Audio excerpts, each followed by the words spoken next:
Welcome to CBR. The first thing you need to know about Marvel's Secret Wars is that there's not just one of them, but 4 different ones. That's right. The first Secret Wars event was released in 1984. This is the original Secret Wars, and it's Marvel's first amazing crossover. 1984's Secret Wars follows tons of Marvel heroes who have been transported to a place named Battleworld. This arena was created by the Beyonder, so he could force heroes and villains to fight for his entertainment. It was only to satisfy his curiosity. Needless to say, this comic was a success. Thanks to it, Marvel has strived to publish an annual crossover. Basically, before all the amazing Marvel stuff like Civil War, Avengers vs. X-Men, or Secret Invasion were created, because Secret Wars was all the rage during its time. It walked so Marvel's best events could run. So, Secret Wars was highly popular. Naturally, a year later, Marvel released its sequel, Secret Wars 2. This time there is no Battleworld. Instead, the Beyonder visits Earth. But this time, Marvel's mightiest heroes won't let him get away with his cruel experiments. Then, in 1988, came Secret Wars 3, yet another sequel. This time, the Fantastic Four and Doctor Doom visit the Beyonder's universe. Now, it's likely Avengers Secret Wars will draw inspiration from all of them, but we're certain its main source material will be the 4th and last Secret Wars, pieced together by Jonathan Hickman in 2015. Why? Well, the 2015 series delves deep into multiversal shenanigans, and since the MCU is currently on its multiverse saga, it's just logical. This is the most complex Secret Wars event, so the MCU will have plenty to include on Avengers Doomsday and Avengers Secret Wars. Today, we will focus on this event, so pay attention so you can craft your own theories about the MCU's future. Now, Secret Wars 2015 brings the Beyonder and his peers back, but they aren't the main villains. In this comic, the Beyonders destroy the multiverse by creating molecule men to take every reality down. So heroes from all realities have to deal with the incursions that come from this chaos. Dr. Doom tries to save Earth 616 by weaponizing the molecule men and taking down the Beyonders. He succeeds, and the Beyonders' powers end up on the last molecule man. Since this being obeys Doom, the villain becomes omnipotent. If you're familiar with the comics, you know there's nothing Doom loves more than raw power, so this is right down his alley. Now acting as God Emperor Doom, he rules a new battleworld also known as Laverian.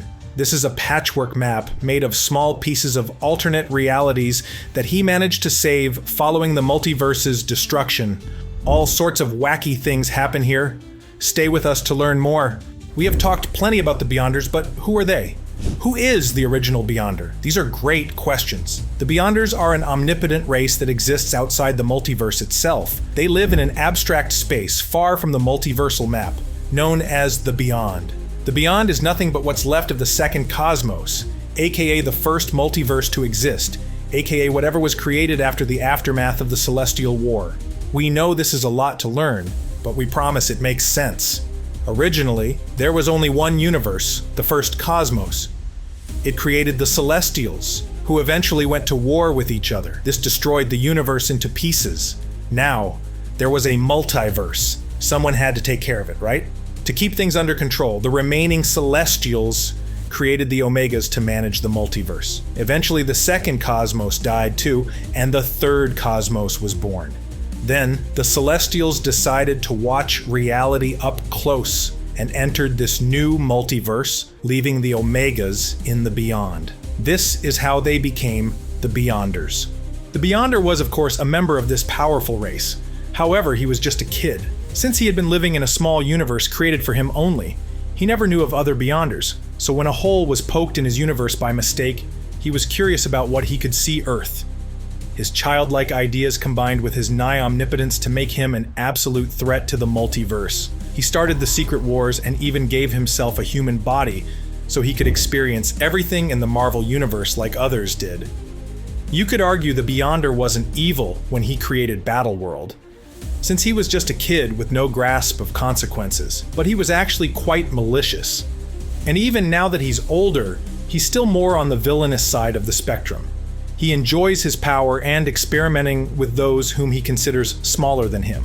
So far, the MCU hasn't introduced the Beyonders, the Molecule Man, or even a fraction of all the many Cosmos lore, but there's still plenty of time. Maybe Avengers Doomsday will set the ground for the debut of the Beyonder, one of the most dangerous villains in Marvel ever. Let's go back to Battleworld. This map is all that is left of the former multiverse, but it's now on a single piece of land. This makes way for very strange alternate universes to coexist, sometimes existing as neighboring towns. All these realities eventually come closer and closer during the main event. However, Secret Wars also delves into what happens to each one of them through its many tie-ins. Secret Wars has 59 tie-ins total. Plenty of amazing comics to entertain yourself while the next big MCU movie hits the big screen. Each of these tie-ins tells a story of its own in only a handful of issues, sometimes even just a one-shot. However, they're all so different, it's impossible to get bored. There's also plenty to choose from for fans of pretty much every genre. For instance, there's some stuff for fans of comic books and superheroes who want to keep seeing Marvel's characters as normal. For example, Runaways. Instead of focusing on the Earth-16 team with Nico Minoru and her peers, this series follows Frostbite, Jubilee, Pixie, Delphine Gorgon, Bruiser, Amadeus Cho, Scar, and Cloak and Dagger, a group of students at the Victor Von Doom Institute for Gifted Youths. Yep, you heard that right. Professor X didn't do anything in this reality. It was all Doom, and now some of his students are starting a revolution against him. There's also Infinity Gauntlet, a new spin on the Thanos versus the Avengers tale we all know and love. This series puts the Infinity Stones in the center of the story, but it doesn't focus on the Avengers. Instead, the heroes are the Bacchian clan, a family of refugees escaping the Annihilation Wave. This is a huge twist that turns an epic story into an epic and emotional family tale. Fans of Westerns also get a treat. 1872 brings the Avengers into Timely, a small town in the Valley of Doom, where Sheriff Steve Rogers and his allies Natasha Barnes, Bruce Banner, and Anthony Stark try to take down corrupt Major Wilson Fisk. Do these names sound familiar? This and many other variants appear on these pages.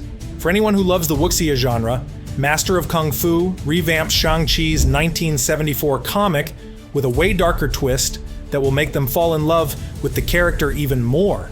And then there's also Thor's, which is basically a police procedural turned into a comic but in Doomsgard. This is Battleworld's version of Asgard, of course, and the main base of the Thors, who serve as Doom's police force on this new multiverse.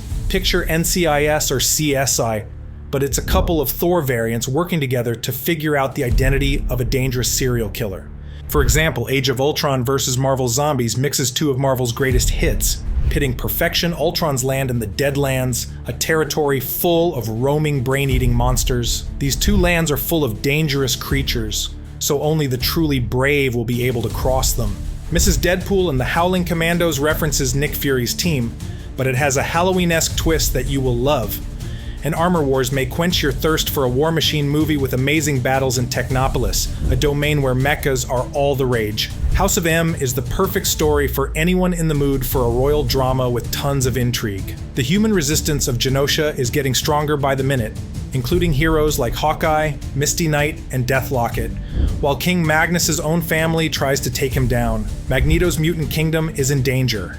One of the best tie-ins in Secret Wars is Deadpool's Secret Wars. This comic is basically a love letter to the original story while also being hilarious. It takes Deadpool and completely retcons his presence into the 1984 Secret Wars. Of course, since it takes place in the 80s, Deadpool gets to mock the looks of these heroes while also helping them save the world. It's meta humor combined with tons of action-packed scenes. There's also the amazing Civil War. Remember that conflict between Steve and Tony that turned the superhero community upside down? This version takes things to the ultimate consequences, with the two heroes dividing their land to have each their own government. There are almost 60 different tie-ins in Secret Wars, so we can't discuss them all in this video without spoilers. But we can assure you that you will find something you will love. What's more, you will find tons of moments you'll love to see on the big screen in the Avengers Secret Wars movie. Since it features so many alternate realities, Secret Wars also includes great unexpected variants for some of the fandom's most beloved heroes. For example, did you know this series features 10 different Tony Starks? Prime Tony is actually the 11th, but there's also Timely's Anthony Stark, an alcoholic inventor who only created magic tricks until the death of his friend, Sheriff Steve Rogers, inspired him to build something better, to fight Major Wilson Fisk and his criminals. Another great Stark version is the Iron Goblin. This version was a member of the resistance against Spider-Queen, but he was infected with the spider virus, which turned him into a Homo erectus. Then he was sprayed with the Goblin formula, which drove him to insanity. Can you imagine Tom Holland's Spider-Man fighting this version of his mentor in the movie? If 11 Tony Starks aren't enough, you should know there are also 13 Steve Rogerses on the Battleworld. There's Timely's sheriff, but another one is actually a literal small bug living in Bug World. His name is Captain Ameribug, and he's adorable. Another amazing version is a werewolf fighting Spider-Queen's hordes, and another one is actually a gladiator trying to make his way through a city full of Hulks. Then there's Roberta Mendez, who took the Captain America mantle instead of Steve on the 2099 domain. Mendez turns into Captain America and switches back, something like Thor did in his first stories. And speaking of Thor, since the Thors make up Doom's whole justice system, these gods are all over the place. From Thunderer Thorleif, aka the Ultimate Thor, to King Thor, a judge in Doomsgard, to Destroyer Thor, a version of Odinson who wields a hammer but also uses the Destroyer armor. There's even a Groot Thor, and a Groot Nova. Wouldn't it be cool to see the Guardians of the Galaxy Groot like this? Not all variants in Secret Wars are epic like these ones. Others are simply wacky for the sake of wacky. For example, Howard the Human. This is exactly what you think it is. A series about a Howard the Duck variant who isn't a duck. Just like his original version, this Howard is the only one of his kind, but instead of being among humans, he lives in New Quack City, where he works as a detective among nothing but humanoid ducks. Another hilarious group of variants is the inhabitants of Rule 63. This domain is a joke on one of the oldest rules of the internet. Rule 63 says that for every fictional character, there exists an opposite gender counterpart. So, can you guess it? Everyone here is the opposite gender. Another fun take on the Marvel Universe takes place in giant-sized Little Marvel AVX. Created by Scotty Young, this series features dozens of Marvel heroes and villains going on their daily lives, but they're just kids. So not only are these variants adorable, but they're also in for some hilarious low-stakes moments. No serious business, only bratty fights and ice cream trucks. Another great thing about Secret Wars is that it's full of epic moments. It's impossible to mention them all, but here's a banging top 3. We definitely hope to see these in the movies. What about you? The Phoenix Force is one of the most powerful beings in Marvel, so it couldn't miss such an important event as Secret Wars. During this event, Cyclops got a Phoenix egg and bonded with the Phoenix Force once it hatched. This gave Earth 1616 a great advantage over the Earth 1610 armies. With James Marsden making his way back into the Cyclops role, Avengers Secret Wars could be the perfect chance to bring the Phoenix Force into the MCU. This short but meaningful moment could set the ground for the mutant saga in the future. Throughout the whole Secret Wars, Star-Lord carries a toothpick in his mouth. This is nothing but a weird choice for an aesthete until it isn't. During his fight against the Black Swan, the moment Peter takes the toothpick and stabs the World Tree with it, Groot is reborn. And thanks to the tree, he's more powerful than ever. Marvel Studios has not confirmed if the Guardians of the Galaxy will make it back for Avengers Secret Wars, but we would love to see this ragtag team again. And if Groot's ends up becoming the hero's main secret weapon, it would be amazing. The Flora Colossus has become bigger and bigger as time passes, so it would make sense for World Tree Groot to be his final form. When Earth 1610 was destroyed, Miles Morales ended up on Battleworld, where he was central to the rebellion against Doom. While dealing with the villain, he met Molecule Man, who asked for food. Miles gave him a burger he had in his pocket from before the multiverse ended. This small act of kindness was enough for Molecule Man to consider him a friend for life. When Earth 16 was reformed, Molecule Man brought Miles and his loved ones here since Earth 1610 was long gone. Everyone wants to see Miles in the MCU. What better way to include him once and for all than the very same storyline that brought him into the main universe in the comics? Here's hoping the Ultimate Spidey finally gets a live-action adaptation. What else do you want to see in the movie? And more importantly, did you know all this about the Secret Wars comics? Let us know in the comments below, and remember to subscribe. Until next time, thanks for watching CBR.